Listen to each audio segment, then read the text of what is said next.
اعوذ باللہ من الشیطان اللعین الرجیم بسم اللہ الرحمن الرحیم وسيعلم الذين ظلموا أي منقلب ينقلبون إنا لله وإنا إليه راجعون۔ السلام علیکم ورحمۃ اللہ وبرکاتہ۔ سب سے پہلے شہدائے پشاور کے تمام ورثاء کو اور اس مظلومانہ شہادتوں میں ہر غمزدہ انسان کو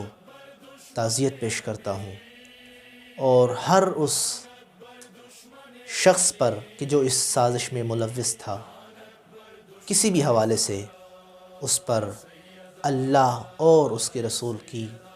لعنت بھی بھیجتے ہیں اور بیزاری بھی اختیار کرتے ہیں۔ اللہ تعالیٰ نے قرآن مجید میں ارشاد فرمایا وَلَا تَرْكَنُوا إِلَى الَّذِينَ ظَلَمُوا فَتَمَسَّكُمُ النَّارُ، کہ تم ظالموں کی طرف ذرا بھی میلان پیدا نہ کرو۔ اگر تم ذرا بھی جھکاؤ یا ظالموں کی حمایت کرو گے فَتَمَسَّكُمُ النَّارُ، تو تمہیں آگ چھو لے گی، آگ تمہارا، جہنم تمہارا مقدر بن جائے گی۔ تو لہٰذا قرآن مجید نے کہا کہ ظالموں کی حمایت نہیں کرنی، مظلوم کی حمایت کرنی ہے۔ مظلوم کی حمایت کرنا اللہ کو پسند ہے، لیکن انتہائی افسوس ہوتا ہے اور ستم ظریفی ہے کہ ایسے عناصر بھی ہیں کہ جو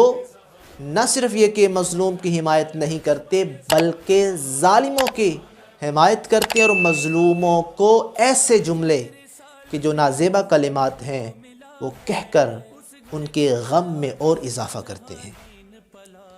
وہ شہداء کہ جو نماز جمعہ ادا کرنے گئے تھے، وہ مسلمان کہ جو اللہ اکبر حی علی الصلاۃ پر لبیک کہتے ہوئے مسجد میں گئے اور نماز پڑھنے لگے، اور کسی ظالم نے دھماکہ کر کے شہید کر دیا، مسجد کو نقصان پہنچایا، قرآن کو نقصان پہنچایا، مسلمانوں کو نقصان پہنچایا، اور ادھر سے آفتاب نذیر جیسا ملعون اٹھتا ہے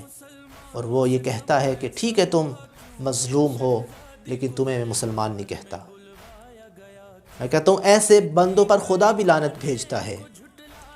وَالْفِتْنَةُ أَشَدُّ مِنَ الْقَتْلِ، یہ فتنہ برپا کرنا قتل سے بھی زیادہ سخت گناہ ہے اس کا، اور تو اٹھ کے مظلوموں کے زخموں پہ نمک چھڑک رہا ہے۔ انتہائی دکھ ہوا کہ جب یہ ہم نے اس کا کلپ سنا۔ آپ بھی کلپ سماعت فرمائیں اور پھر خود فیصلہ کریں کہ اس ملعون پہ خدا کی کتنی لعنت ہونی چاہیے۔ بسم اللہ الرحمن الرحیم۔ نوح علیہ السلام اپنے مشرک بیٹے کنعان کے لیے دعائے مغفرت مانگتے ہیں، اللہ سبحانہ وتعالیٰ نے منع کر دیا کہ میرے نوح نہ،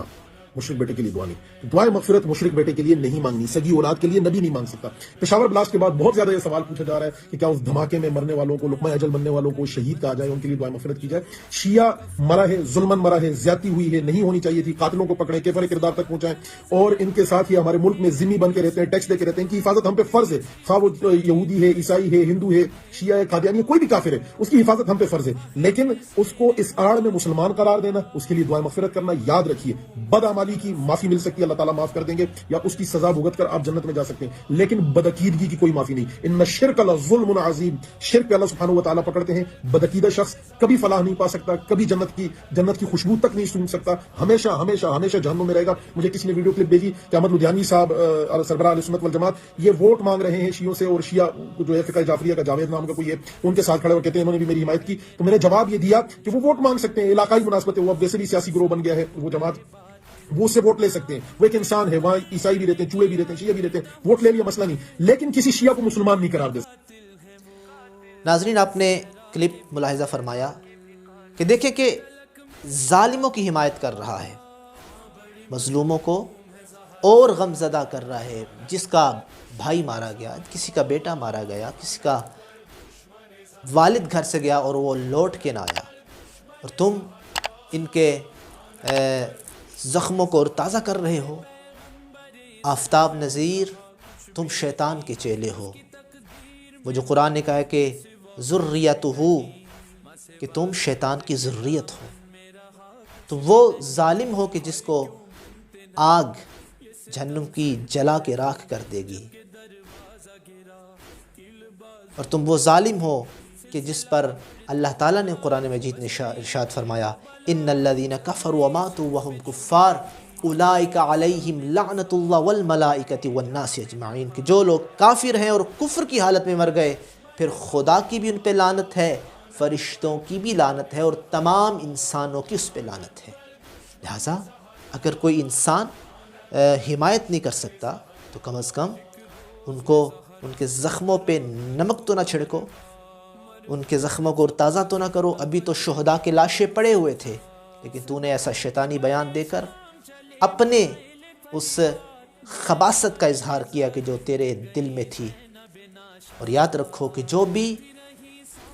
کسی کو مسلمان کو کافر کہتا ہے، اور اس روایت کو نہ صرف یہ کہ شیعوں نے بلکہ اس روایت کو اہل سنت کے جید علماء نے لکھا، بخاری نے لکھا صحیح بخاری میں، اور راوی اس کا عبداللہ بن عمر ہے، اور اس حدیث کو صحیح کہا گیا، حدیث صحیح، صحیح حدیث کہا گیا۔ بخاری نے لکھا کہ من قال لأخیہ عدو اللہ او قال یا کافر فقد باء بہا احدہما، کہ جو کسی مسلمان بھائی کو یہ کہے اے دشمن خدا، یا یہ کہے اے کافر، تو فرمایا کہ وہ ان دونوں میں سے ایک بن جائے گا، یا تو خود دشمن خدا بن جائے گا یا کافر بن جائے گا۔ اور اے آفتاب نذیر، تو نے شیعوں کو جو کہ مسلمان ہیں، جو کہ نماز ادا کرنے گئے تھے، لا الہ الا اللہ محمد الرسول اللہ علی ولی اللہ کا کلمہ، اس کا اقرار کر کے مسجد میں نماز کی صفوں میں بیٹھے تھے، تو نے ان کو کافر کہہ کے ان کو نقصان نہیں پہنچایا۔ در حقیقت تو نے اپنی جہالت اور خباثت سے پردہ اٹھا لیا کہ تو خود کافر ہو گیا اور خود دشمن خدا ہو گیا۔ لہٰذا میں مومنین کو کہوں گا، تمام مسلمانوں کو کہوں گا کہ ایسا بندہ کہ جو شیعہ اور سنی میں تفرقہ پیدا کرے، شورش انگیزیاں پیدا کرے، جو ایسی غلط باتیں کرے، وہ نہ سنی ہے نہ شیعہ ہے، وہ شیطان ہے، ذریت شیطان ہے۔ لہٰذا ہم تمام مسلمانوں کی طرف سے آفتاب نذیر کے ساتھ بیزاری اختیار کرتا ہوں اور لعنت بھیجتا ہوں ان جیسوں پر کہ جو اس کے نظریے کے حامی ہے، اور حکومت پاکستان سے مطالبہ کرتے ہیں کہ ایسے شر عناصر کو لگام دی جائے، ان کے یوٹیوب چینلز پر پابندی لگائی جائے، اور ان کے جو یہ ہر روز نئی خباثت کا اظہار کرتے ہیں ان کو روکا جائے، ان کو ٹوکا جائے، تاکہ یہ مسلمانوں کے درمیان تفرقہ نہ پھیلائیں۔ امید کرتا ہوں کہ اللہ تعالی ہمیں ظالموں کا دشمن اور مظلوموں کا حامی و ناصر شمار کرے۔ والسلام ورحمۃ اللہ وبرکاتہ۔